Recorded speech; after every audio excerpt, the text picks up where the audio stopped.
quiero presentar ahora sí a Edgar Calderón para que dé inicio a esta conferencia. Quiero contarles un poco quién es Edgar Calderón para iniciar ya esta conferencia.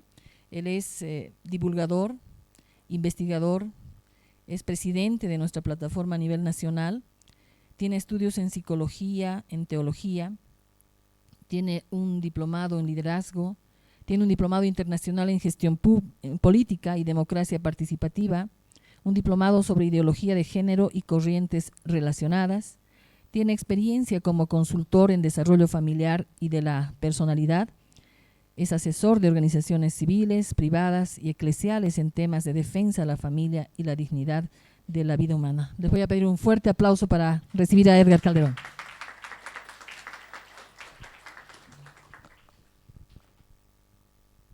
Hola, bien, gracias, buen día a todos.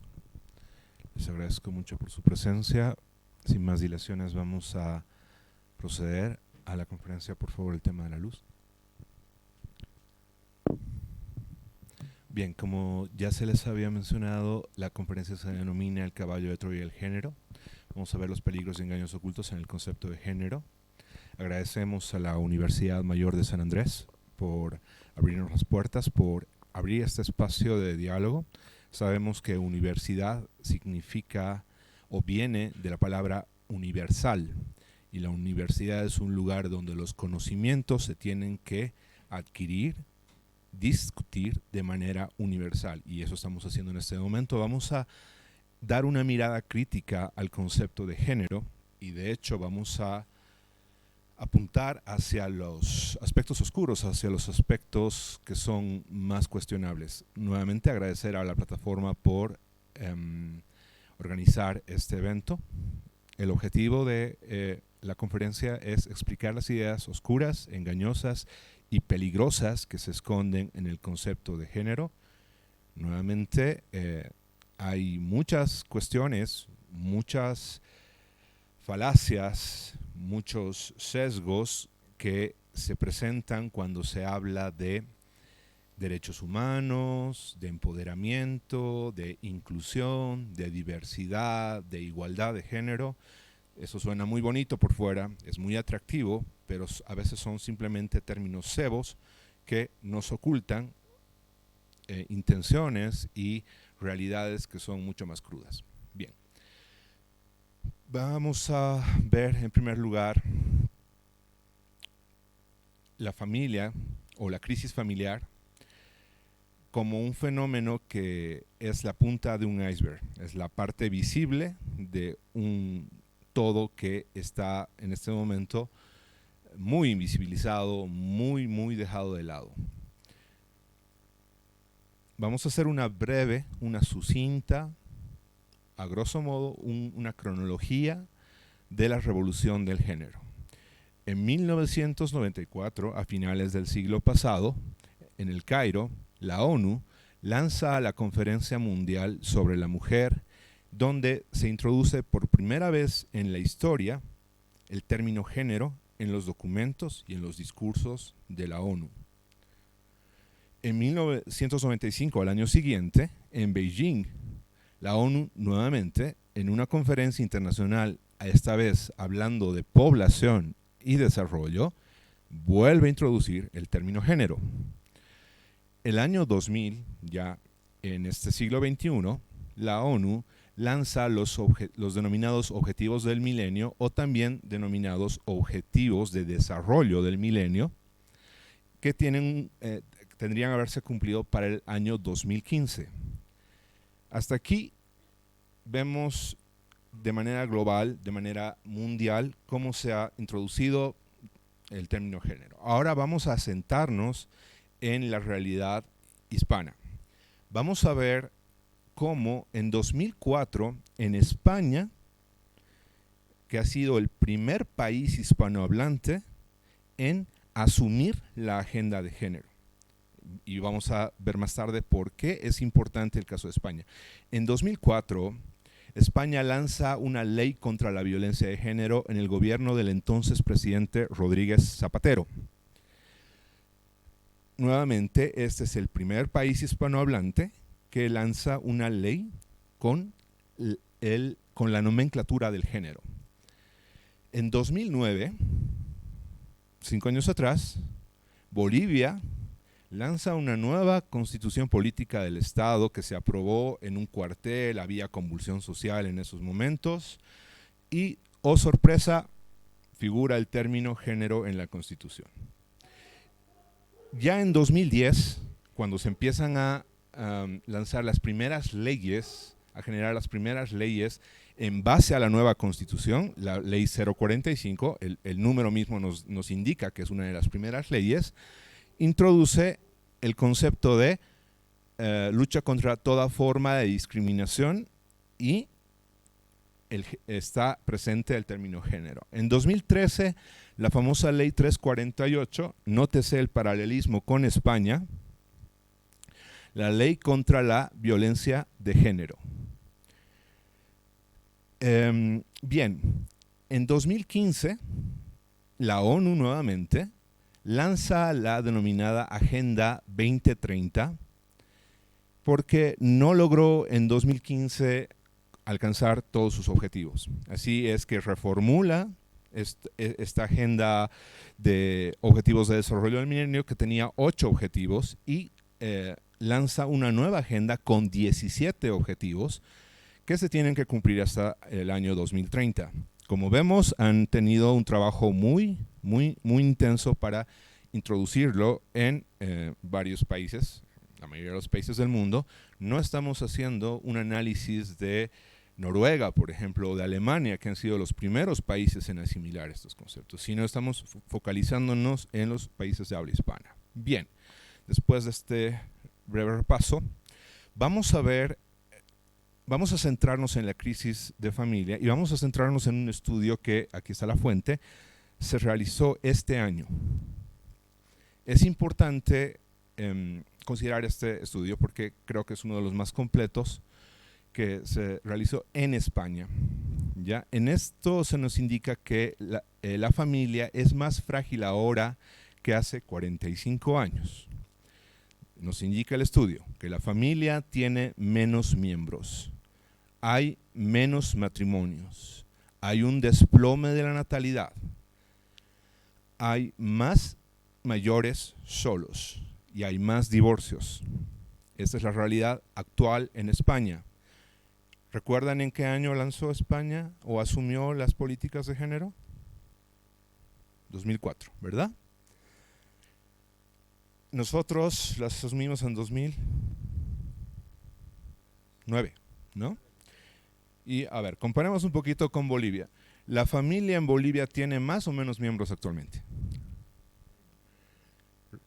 ¿A alguien se le hace familiar el término planificación familiar? Mi mamá es doctora. Yo de niño y adolescente vi como a ella le llegaban libros que hablaban de planificación familiar y la recomendación era que se tenga 1 o 2 hijos. Y ya se empezaba a hablar de la capa de ozono, ¿no? De que los seres humanos somos una plaga, que estamos destruyendo el mundo. Y bueno, se empezó a generar políticas y un proceso de influencia cultural para poder introducir la idea de que los matrimonios tenían que cada vez reproducirse menos y por ende la familia tenía que tener menos miembros. Hay menos matrimonios. En Bolivia, ¿cómo estamos? ¿Hay más o menos matrimonios actualmente? Cada vez se están reproduciendo. Es más frecuente el fenómeno del sirwiñacu, ¿no? Se llama el concubinato, ¿verdad? La convivencia, como nos decían. Bien, el desplome de la natalidad, ¿cómo estamos? ¿Qué nos indicó el reciente censo en Bolivia? ¿Estamos creciendo como deberíamos? No, ¿verdad? Cuando Guillermo nos habló del tema de la población en Bolivia, nos indicó un dato importante. Somos muy pocos en Bolivia. Realmente el territorio es muy extenso y somos muy poca población. Y a menor población, también menor desarrollo del país, ¿no? Entonces, bueno, tenemos esa data paralela, digamos. Bien, más mayores solos. Este es un fenómeno sumamente interesante. Si ustedes analizan qué pasó con las feministas en España, las feministas que de manera recalcitrante, de manera muy convencida también, impulsaron las leyes de género o contra la violencia de género en España, el 2004, esas feministas tenían 30 años, tenían 40 años. 2004, estamos a 2024, pasaron 20 años. Ahora esas feministas tienen 40, 50, 60 años. Ya no están en edad reproductiva, un dato interesante, y no se han reproducido. ¿Por qué? Porque veían al hombre como un enemigo y veían el embarazo como una carga y una esclavitud. Entonces ahora esas feministas están solas. Investiguen el caso de las mujeres feministas adultas, o sea, de las que ya pasan los 40 años, que están solas. De hecho, una de las promotoras del feminismo, Kate Millett, murió sola, abandonada en su cuarto, y tardaron 3 meses en encontrar su cuerpo porque no había desarrollado vínculos sociales significativos. Es una de las consecuencias del feminismo. Más adelante lo vamos a ver. Estamos haciendo un paneo nada más. Bien, más divorcios. ¿Cómo vamos en Bolivia? De los pocos matrimonios que logran formarse, la mayoría se termina disolviendo, ¿verdad? Y este tema del divorcio no es un tema, por si acaso, de la agenda de género. Es un tema que viene muchos años atrás. En Bolivia los partidos liberales han estado impulsando el divorcio desde 1970 más o menos. El divorcio ha sido un punto central de la agenda liberal en Bolivia. Quizás en otro momento se pueda examinar las consecuencias tremendas, nefastas que tiene el divorcio en la familia y fundamentalmente en los niños. Les recomiendo leer el libro 12 reglas para la vida del Dr. Jordan Peterson, que es un psicólogo, donde él en una de las reglas examina las consecuencias que tiene el divorcio, las consecuencias desde un punto de vista psicológico, por supuesto. Y es un libro que salió recientemente. Bien, económicamente se nos dice que es muy difícil para los jóvenes comenzar una nueva familia. También encontramos un paralelismo acá. Justamente ayer veía un estudio que decía que las razones económicas no siempre son las de mayor fuerza. Las familias históricamente se han reproducido en las épocas de mayor hambruna, en épocas de escasez, en épocas de guerra. La familia ha sido el único ente, la única institución que ha sobrevivido y que se ha seguido reproduciendo. Así que estas causas económicas no son fuertes, pero sí hay que notar que cada vez los estados están creciendo más en su tamaño y están requiriendo más recursos de la población vía impuestos para mantener a los funcionarios públicos y proyectos públicos y bonos a veces que se dan a gente que ni trabaja, ¿no? A gente afiliada, se ha creado todo un servicio de clientelismo desde el Estado a muchos grupos y bueno, muchos jóvenes que quieren formar familia terminan viendo su salario disminuido porque se les quita vía impuestos y también porque el Estado por medio de otras medidas termina mermando el poder adquisitivo, como la inflación. El Estado imprime muchos billetes y cada vez los billetes que tenemos los ciudadanos valen menos.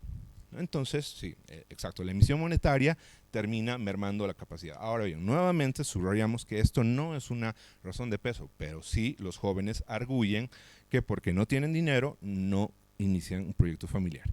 Y efectivamente, muchas personas heridas por rupturas de padres o familias desestructuradas. El género no es el problema, es parte del problema. El género es un epifenómeno del fenómeno principal. Cuando venga el profesor Jonathan Ramos, vamos a hablar acerca de la escuela de Frankfurt, vamos a hablar del postmodernismo, de Derrida, de Rorty, de Lyotard, de todas esas teorías que han ido introduciéndose desde inicios del siglo pasado y que han empezado a mermar a la familia. Bien,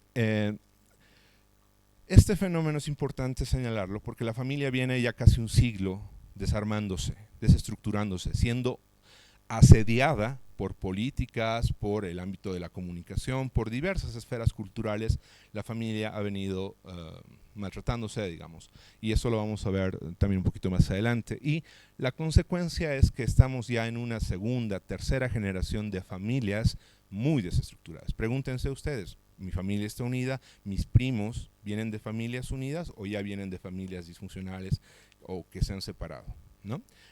Mis amigos, noten en su mismo entorno. Esto es algo autoevidente, no se necesita el gran estudio transversal y longitudinal para detectar esto, ¿no? Es algo que podemos evidenciarlo en nuestro mismo entorno. Bien, vamos a ver unas ilustraciones que nos van a ayudar a concretar mucho más lo que estoy presentando.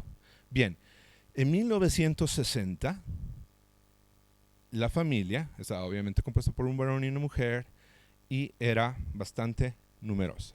Se promovía eso, el varón tenía que proteger, promover, más bien proveer a su familia.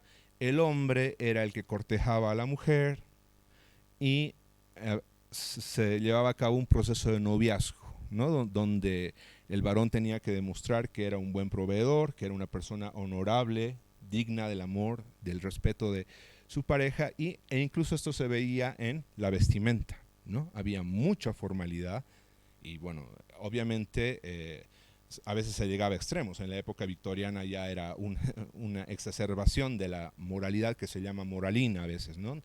Que llevó a mucha gente, por supuesto, a rebelarse. Pero bien, esa era la idea en 1960. Vamos a avanzar 53 años. 2013. Vemos que las parejas ya no se visten con tanta formalidad, que incluso la vestimenta ya no es tan distinta, y el fenómeno de los perrijos, ¿no? De la introducción de los animales para suplir el cariño que los jóvenes deberían estarle dando a sus hijos y para permitirles a los jóvenes que puedan viajar por el mundo, profesionalizarse, tener muchos títulos, llegar a los pináculos del mundo empresarial y ganar mucho dinero, como si ese fuese el objetivo más importante. Mucho se ha dicho que ningún éxito laboral compensa el fracaso en la familia. Y realmente esa es una verdad que cada vez se empieza a desplazar más de la cultura. Bien, tenemos esta realidad. Tenemos el fenómeno de que las mujeres querían casarse, pero los hombres ya no querían compromiso. Podríamos analizar largamente los incentivos legales, económicos, sociales que se han ido dando para que el hombre cada vez rehuya más el matrimonio. Cito el divorcio como uno de los factores principales para que el hombre huya. ¿Por qué? Porque cuando se divorcia una pareja, el hombre, ¿qué pasa? ¿Qué pasa con el hombre? ¿Qué pasa con su patrimonio? Directamente la mitad la pierde, ¿sí? Y a veces no puede ver a sus hijos el resto de su vida. Con esos desincentivos, ¿ustedes creen que un hombre va a decir, quiero casarme, quiero tener una familia con el riesgo de que pasen esas situaciones? Bueno, son variables que entran en juego en esta lógica, ¿no? Y bien, tenemos ya la aparición del fenómeno de las parejas homosexuales. Yo justamente en esos años tenía un primo que llegó de Estados Unidos a Bolivia y me dijo, Edgar, no sabes lo que se está viviendo en Estados Unidos con el tema del homosexualismo. No sé, vas a las calles y es normal. Y bueno, eso es 2013. Estados Unidos estaba como estamos actualmente, ¿no? Ya el fenómeno se había empezado a extender bastante. Vamos a avanzar unos años más, 2030. Bien, vamos a proyectarnos un poquito. Noten cómo ya no se distingue si es un hombre o una mujer, ¿no? Los rasgos ya están muy difuminados, obviamente es una caricatura, pero creo que representa de buena manera lo que puede suceder. Una relación un poco extraña, ¿no? Entre la niña y el adulto. Nótese las leyes que se están aprobando. Ayer justamente en la Asamblea Legislativa se estaba tratando una ley para abordar la autonomía progresiva de los niños y su derecho a elegir qué tipo de caricias son buenas y agradables y qué tipo de caricias no son buenas. El niño tiene ese derecho. El niño, o sea, se habla de que el niño tiene que ser autónomo. ¿Por qué? Porque vivimos en una malvada sociedad adultocéntrica que priva a los niños de la capacidad de decidir sobre su propia sexualidad. Y tenemos que serlos autónomos, tenemos que darles la decisión de que puedan relacionarse. Aquí en Bolivia, ayer revisen la agenda que se llevó en la Asamblea Legislativa y van a ver qué se trata de eso. Bien, relaciones con animales. es solamente un escalón más. De humanizar a los animales, hemos pasado a criarlos como hijos. Y de eso a querer casarnos con ellos, hay solamente un paso lógico, ¿no? Bien, y acá vemos también una especie de mistura, ¿no? Un revoltijo de animales, adultos, niños, etcétera, ¿no? Que es una realidad que está caricaturizada. Obviamente puede notarse como una exageración, pero vamos a ver qué indicios, qué señales y qué evidencias podemos encontrar sobre lo que se está proponiendo en estas imágenes. Bien, en ese punto hemos hecho un paneo general al tema del género, un paneo histórico, nos hemos aproximado a ver, a evidenciar la crisis familiar, y en este segundo punto vamos a profundizar en la comprensión del problema, adentrándonos en el concepto de ingeniería social, o lo que también se conoce hoy en día como globalismo, y vamos a ver como protagonista a la famosa Agenda 2030 y los Objetivos de Desarrollo Sostenible.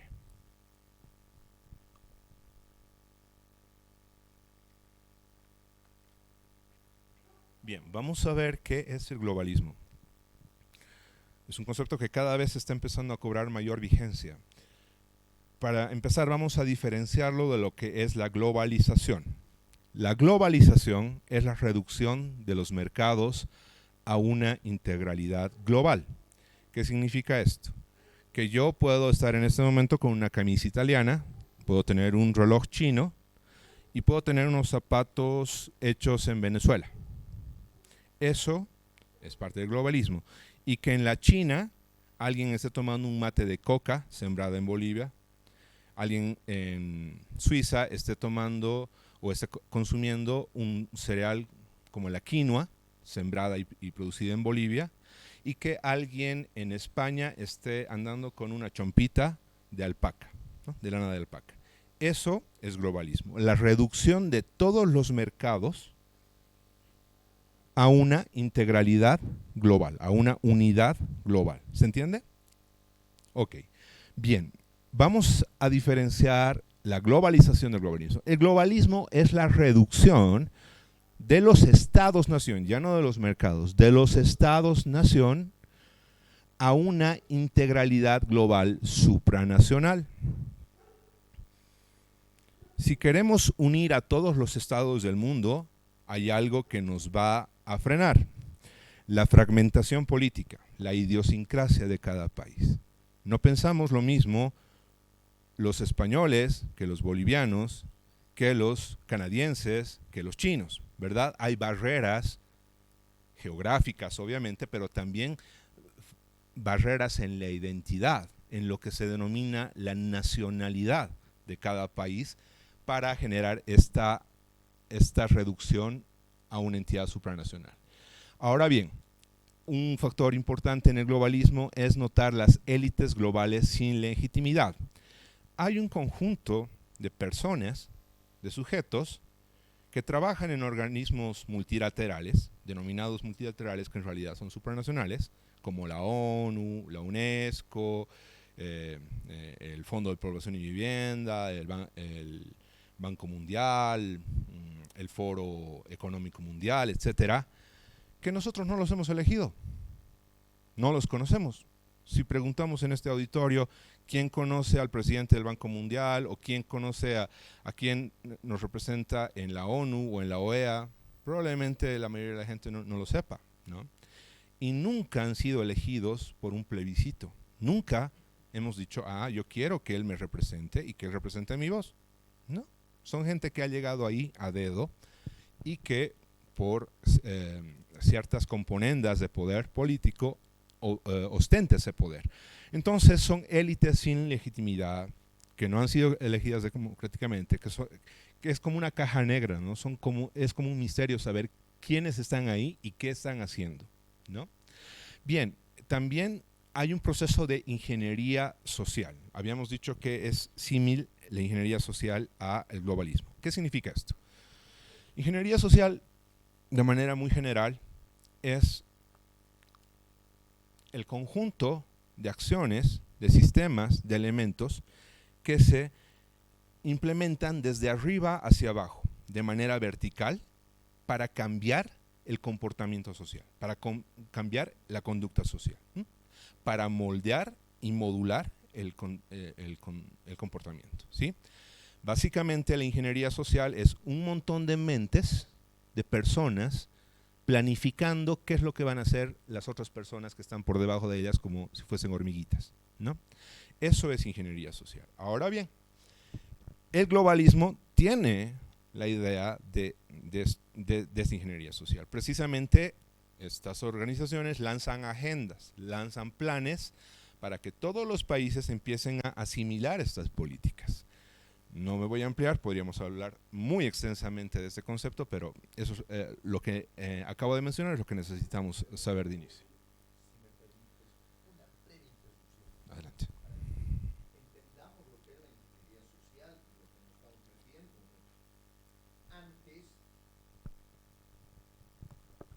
Antes las leyes surgían del llano de la gente, de las necesidades de la gente. Iban subiendo y como había esa necesidad, los legisladores hacían leyes para satisfacer esas necesidades que habían en la base. Hoy en día no. Se habla ahora de ingeniería social desde arriba sin que haya necesidad o un reclamo social por ello. Se implementan las leyes desde arriba y se imponen sobre los ciudadanos. No es una necesidad ya ciudadana.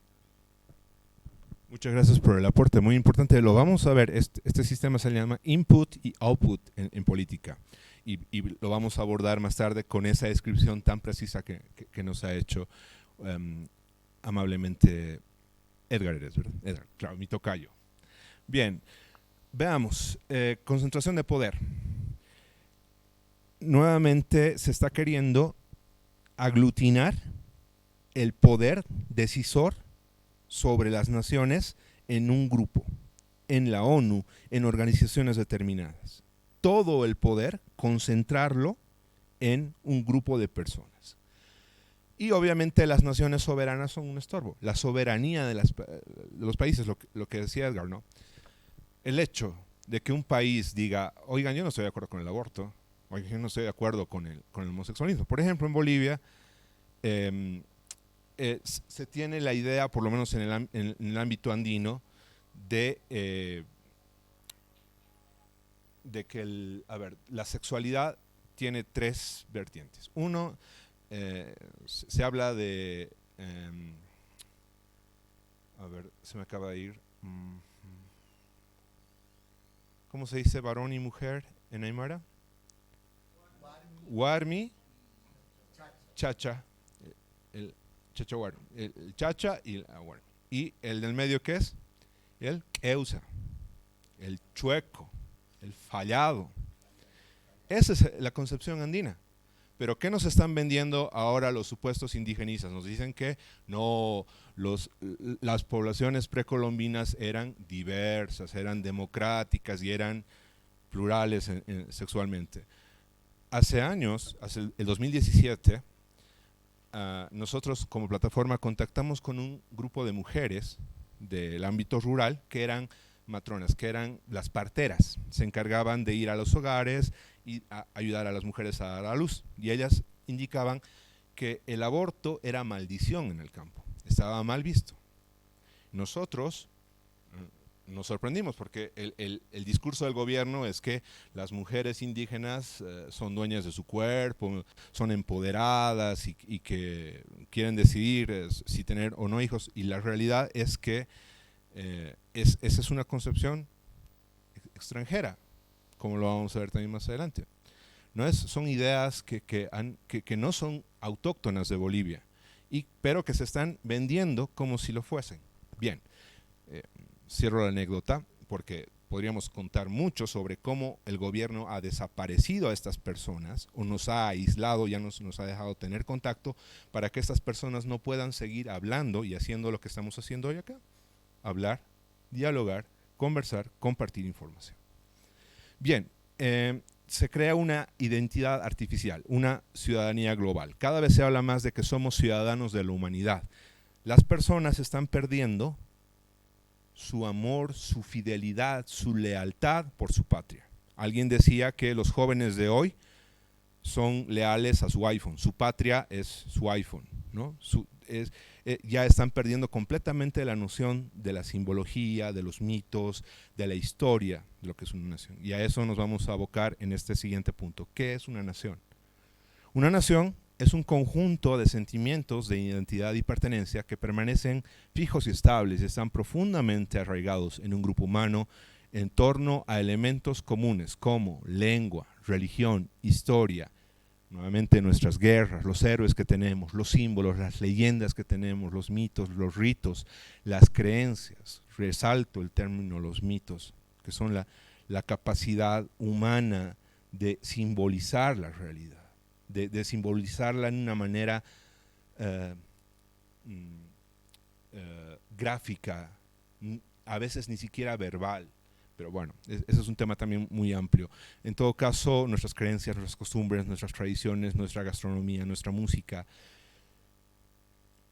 la nacionalidad, el sentido de patria, tiene que ver básicamente con esos tres conceptos, con la tierra, con la sangre y con las raíces. Nuestra tierra, donde hemos crecido, la fauna, la flora que nos rodea, el clima que hemos tenido, nuestra sangre, nuestros vínculos filiales en primer, segundo grado. Se habla de eso en derecho, pero se habla porque hay un vínculo sanguíneo en primer grado y segundo grado, ¿sí? Eso constituye parte de nuestra patria y por supuesto nuestras raíces, ¿no?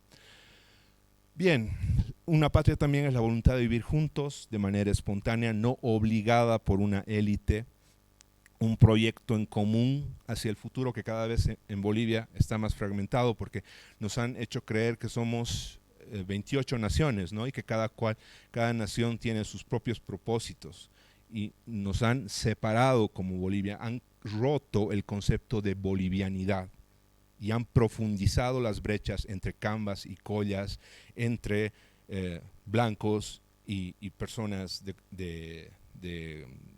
claro, mestizas, con color cobrizo, han profundizado las brechas entre varones y mujeres, entre homosexuales y heterosexuales, nos han fragmentado cada vez más y eso les viene muy bien a las élites, ¿no? Porque mientras más peleados estamos y menos somos más fáciles de controlar para ellos. Bien, vamos a adentrarnos un poquito más en el tema de la Agenda 2030. Veíamos que en la punta del iceberg, en este epifenómeno que es visible, está que tenemos menos matrimonios, el desplome de la natalidad, más divorcios, más mayores solos. Si analizamos un poquito más la realidad, vamos a ver que se ha lanzado esta perspectiva de género en el gobierno, en las políticas públicas, en las leyes, en la educación, en el arte, en los medios y en la cultura. Pero estas políticas públicas de género, estas publicidades que vemos con las que nos bombardean permanentemente, ¿surgieron de la nada o cuál será la raíz? Bien, si profundizamos un poco más vamos a ver las narices de las Naciones Unidas metidas en este tema, tanto con su Agenda 2030 como con las ONGs. La Agenda 2030, y vamos a ver eso también a continuación, vamos a desglosar los puntos, y sus agencias, nuevamente, ONU Mujeres, UNICEF, el UNFPA, UNESCO, todas las agencias que tiene la ONU, que son estas, que se dedican a forzar a los países a que se apliquen estas agendas en distintos ámbitos sociales. Por otra parte están las ONGs. La Fundación Bill y Melinda Gates, por ejemplo, es la principal financiadora de la OMS, la Organización Mundial de la Salud. Revisen qué ha estado haciendo Bill Gates con sus inversiones en torno a vacunas. Revisen qué está haciendo Bill Gates con respecto al tema del reemplazo de la carne natural por la carne artificial, cuánto está invirtiendo en eso, y van a ver cómo en 5 años nos van a empezar a bombardear con que empecemos a comer bichos y empecemos a comer carne artificial para no enojar al dios del clima. ¿Ya? Y bueno, eso lo está haciendo solamente Bill Gates en la Organización Mundial de la Salud. Está la Open Society, la organización de George Soros, una de las ONGs más grandes del mundo, y que financia a muchas de estas agencias. No solo eso, Open Society financia a otras organizaciones y bueno, acá se pueden encontrar varias ONGs, varias fundaciones que son financiadas por Open Society. La Fundación Rockefeller, la Fundación McNamara, la Fundación Ford, la IPPF, International Planned Parenthood. Recuerden el término planificación familiar. La International Planned Parenthood significa la institución internacional de planificación familiar o de parentalidad planificada, ¿no? Amnistía Internacional y bueno, vemos también algunas ONGs, la Cooperación Española, la Cooperación Suiza, la Cooperación Canadiense, NN, ¿sí? Que están operando en nuestro país. Si ustedes van a un centro de salud y van a ver un letrero que dice, si tú eres adolescente y estás embarazada y has sido víctima de violencia, puedes pedir un aborto, una interrupción, es el eufemismo, ¿no? Una interrupción voluntaria del embarazo en ese centro de salud. Y abajo van a ver todos los logos, unos 15 logos. Amnistía Internacional, Fundación Rockefeller, Open Society, la ONU, UNFPA, etc. Bien, tenemos esta realidad que es más difícil de ver. Nos vamos a centrar ahora en los 17 objetivos. Los 17 objetivos de la ONU son estos. Son como una carta de buenos deseos a Papá Noel, ¿sí? Queremos el fin de la pobreza, queremos hambre cero, queremos salud y bienestar, queremos educación de calidad, queremos mejorar la prosperidad del planeta. Aquí están en una clasificación de 5 subáreas. Hay muchas maneras de clasificar los objetivos, pero esta es una. Abocada a las personas, abocada al planeta, abocada a la prosperidad, abocada a la paz y a las alianzas. Todo bonito, todo muy llamativo, los colorcitos son agradables, mucho marketing detrás de esto y estos 17 objetivos se dividen en 169 metas. Podríamos analizar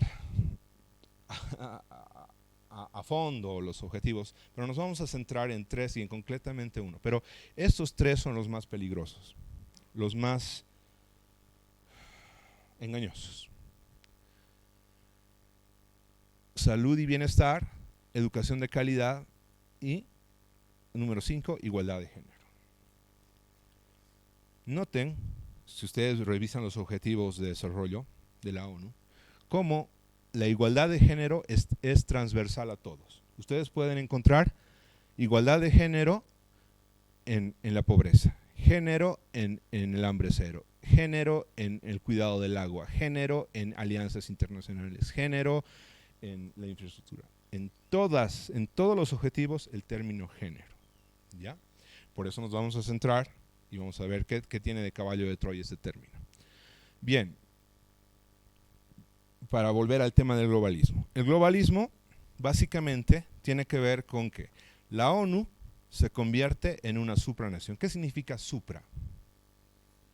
Por encima de, ¿verdad? Está por encima de las demás naciones. Es una nación que está por encima de las demás. Es un protectorado, alguien que regenta a las demás naciones.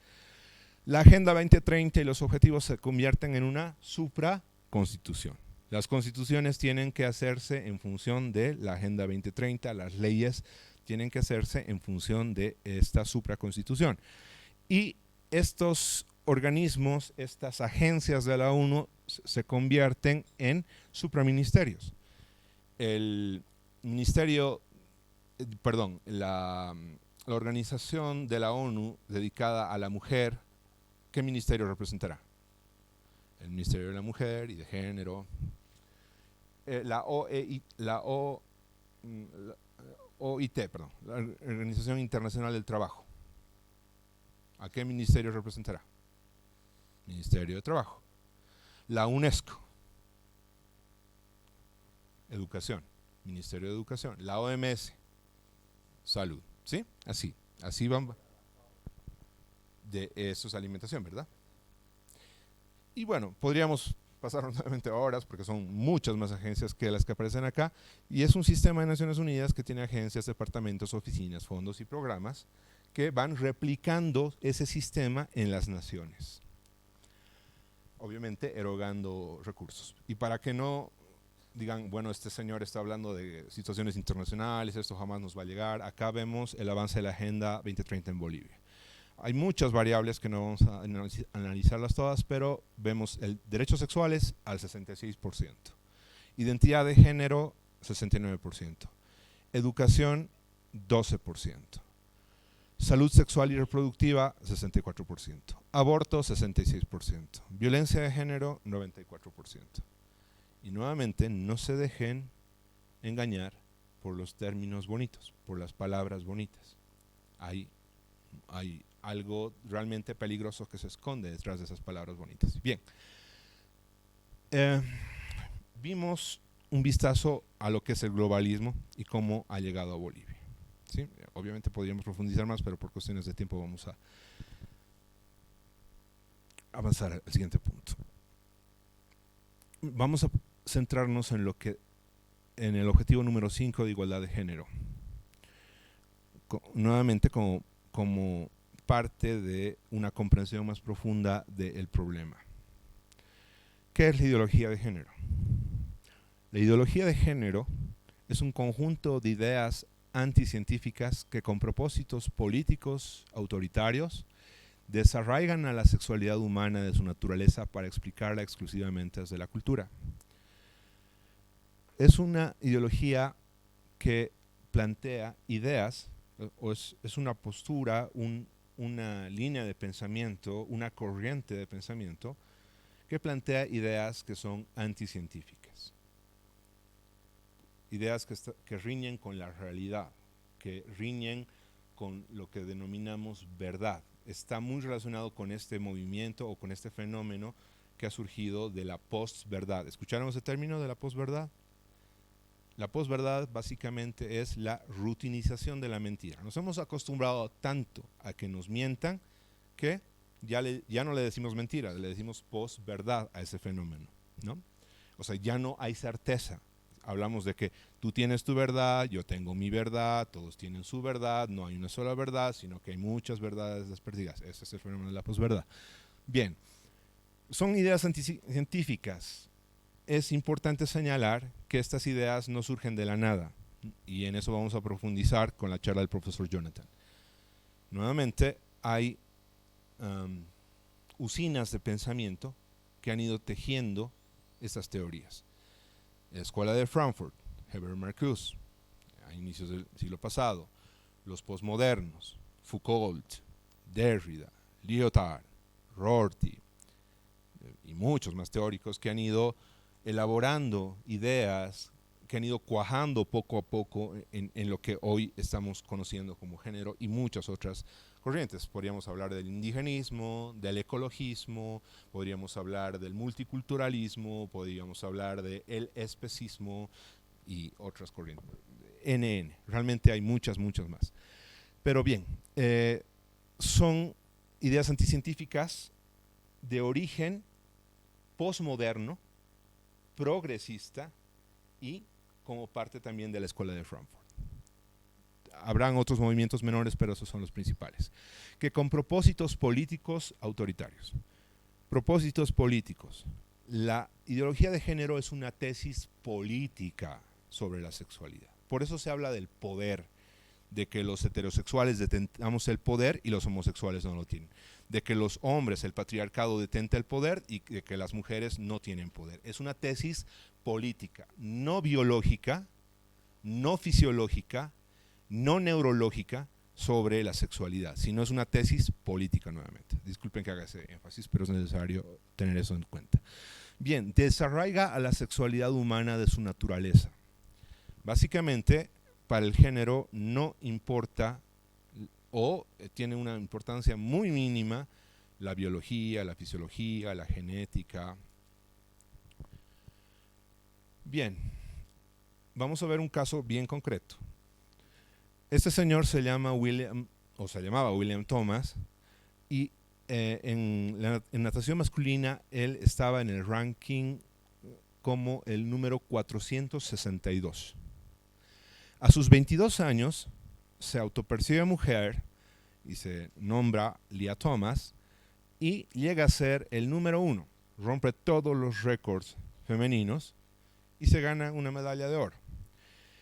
Este año, la Federación Internacional de Natación le impide llegar a los Juegos Olímpicos de París. Dicen, no vas a entrar, ya no vas a competir, ya te ganas una medalla y de paso te vamos a quitar tu medalla. Se la vamos a dar a Nancy Husget-Makar, que es la que había quedado en segundo lugar.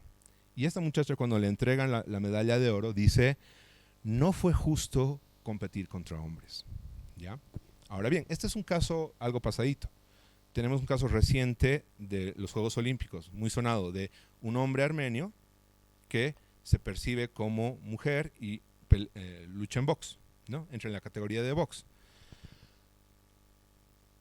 Aquí hay algo interesante. La Federación Internacional de Box se basa en estudios científicos y dice, es un hombre. Tiene disfunciones genéticas, disfunciones cromosómicas, pero es un hombre. Y la Federación de los Juegos Olímpicos dice, no, es una mujer.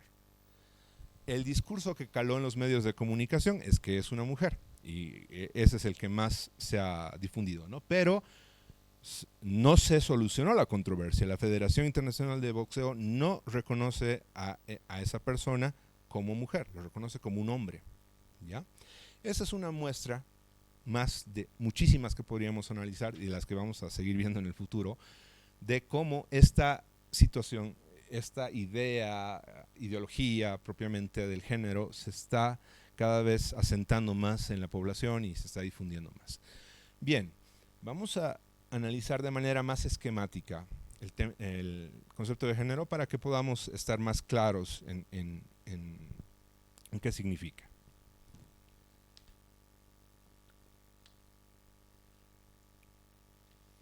Bien, la ideología de género básicamente tiene dos dimensiones. Se divide en lo que podríamos denominar el homosexualismo y el feminismo. Obviamente el símbolo por excelencia de esto es la bandera multicolor, ¿no? Y del feminismo está ahí el puño de lucha, de empoderamiento, de rebeldía de las mujeres, ¿no? Bien, para el homosexualismo, básicamente, hay o existe la idea de la feminización y homosexualización del hombre. Se promueve la idea de que el hombre tiene una condición caída, es casi salvífica la idea, es casi religiosa. El hombre tiene una condición, un pecado original que se llama masculinidad tóxica, sistema patriarcal. Y el hombre tiene que liberarse de ese sistema. ¿Cómo? Renunciando a su masculinidad, a los rasgos que lo hacen hombre, porque ser competitivo, ser agresivo es malo. Tiene que ser más femenino. Esa es la manera de redimirse. Esa es la manera de acceder a la salvación del género, en el catecismo de género, ¿no? El hombre tiene que feminizarse. Por eso hoy, y esto se lo ve en los manuales de cualquier colegio, se invita a que los niños sean socializados como mujeres, que se pongan falda, que sean más delicados, que cocinen, que borden, etc. ¿Para qué? Para que el hombre cada vez se feminice. Esa es su redención, feminizarse. Seguir siendo hombre, pero ser más delicado, más empático, más frágil, llorarse, más emocional. Ese es el modelo de hombre rehabilitado. Ahora, el siguiente paso, ¿cuál sería? Para llegar al extremo de la rehabilitación. La homosexualización. O bien te feminizas, o bien te tienes que homosexualizar directamente. Cuando te homosexualizas, listo, ya llegaste al pináculo de la santidad de género, ¿no? Ya eres un modelo para la sociedad de hombre deconstruido.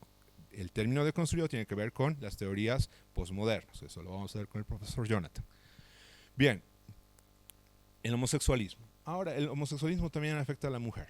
No quiero abundar mucho en esto, pero ¿qué tiene que hacer la mujer? La mujer tiene que renunciar al patriarcado, lo que le llaman la interiorización del machismo, la interiorización del patriarcado. Y para renunciar a eso, tiene que, ¿qué creen?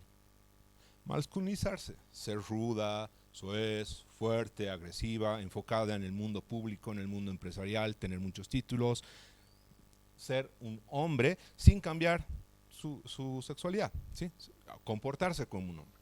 Ahora, ¿cuál será el pináculo de ese cambio o de esa redención de la mujer?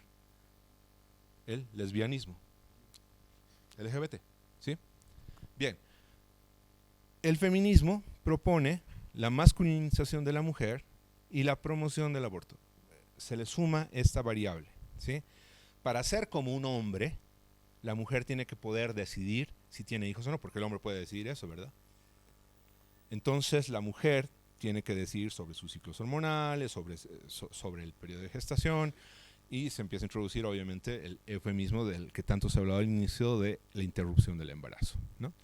Es interesante, aquí creo que hay una luz, a ver. Veamos.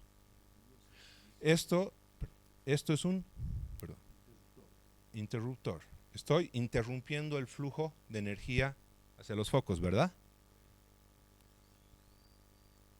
Si tengo una mujer embarazada acá, digamos que esto es una mujer embarazada, ¿puedo interrumpir su embarazo? ¿Y después puedo reanudar su embarazo? Absurdo, ¿verdad? Nos están tratando como idiotas. No se puede interrumpir un embarazo, se puede finalizar y de manera violenta la vida del bebito que está dentro y ya no se puede recuperar esa vida. Noten cómo nos han enredado con su terminología. Bien, 1985, esto era un hombre. Ahora bien, hay que resaltar que esto es un hombre con esteroides, ¿no? Es la caricaturización del hombre, ¿no? Es una exageración del hombre fuerte, rudo, ensimismado, enfocado en sus metas. Exactamente, es una exageración, pero bueno. Y lo propio, una exageración de la mujer, ¿no? Curvilínea, súper maquillada, muy femenina, etc. 2017. El hombre más delicado, criando gatos. Hay un término que nunca me viene a la mente. Cuando un hombre se cuida mucho, metrosexual. No los hombres metrosexuales, que revuelven las pestañas, se depilan muy bien, cuidan pulcramente de su vestimenta, y bueno, las mujeres más masculinizadas, ¿no? 2017. Y bueno, llegamos a 2045. Esto es un hombre y es una mujer, ¿no? No estamos lejos de eso. Ahora nos reímos, quizás mañana lloremos. Bien, tomemos una frase del psicólogo Jordan Peterson sobre este fenómeno. Nuestra generación está tan preocupada por tratar de demostrar que las mujeres pueden hacer lo que los hombres hacen, que están perdiendo su singularidad.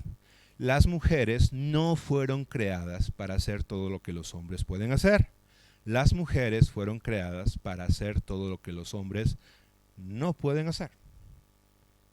Le están arrancando a la mujer su feminidad, lo que la hace única, para pervertirla y convertirla en un hombre mal hecho. Lo propio, al hombre le están arrancando su masculinidad y lo quieren convertir en una mujer mal hecha. Ahora, no estoy negando que exista la violencia de los hombres. Somos más fuertes, podemos ejercer más violencia. ¿Ese es un problema? Sí. ¿Es un problema que atañe a todos los hombres? No podemos generalizar. ¿Hay hombres violadores? ¿Hay hombres abusivos? ¿Hay hombres que promueven el aborto? Sí, los hay. Ahora, ¿eso significa que todos los hombres somos así?